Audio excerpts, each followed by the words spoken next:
সম্মানীয় অভিষেক বন্দ্যোপাধ্যায়কে বলছি, আপনার পিসি মন্দির করে বেড়াবে, জগন্নাথ ধাম করে বেড়াবে, দুর্গায়ন করবে সরকারি টাকায়, হিডকোর টাকায়। এই 29 তারিখে আবার আপনারা 260 কোটি টাকার আপনার পিসির, ওটা ব্যক্তিগত সম্পত্তি না, 30 হরিশ চ্যাটার্জি স্ট্রিটের সম্পত্তি না।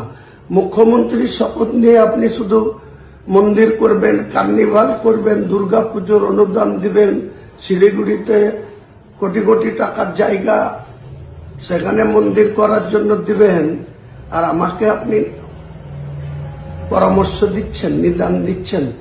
আপনি আগে আমার এই বক্তব্যটা কার্যকরী করুন, আপনার পিসিকে রাজনীতি থেকে অবসর নেওয়া করান, আগামী 26-এর বিধানসভা নির্বাচনে কন্টেস্ট থেকে বিরত রাখেন এবং জগন্নাথ ধামে পাঠিয়ে দেন দীঘায়।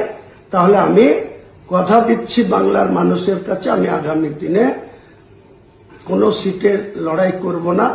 আমার যে জেইউপি পার্টি, সেই পার্টি অন্য কাউকে চেয়ারম্যানের দায়িত্ব তুলে দিয়ে আমিও শুধু মসজিদ নিয়ে আর ওই সৌদি আরবে যাব, পবিত্র হজে গিয়ে হজ করে এসে আমি ইসলাম ধর্মাবলম্বী মানুষের হয়ে কাজ করব। পৃথিবীতে যে কটা দিন মহান আল্লাহ তাআলা আমাকে বাঁচিয়ে রাখেন বা হায়াতে রাখেন।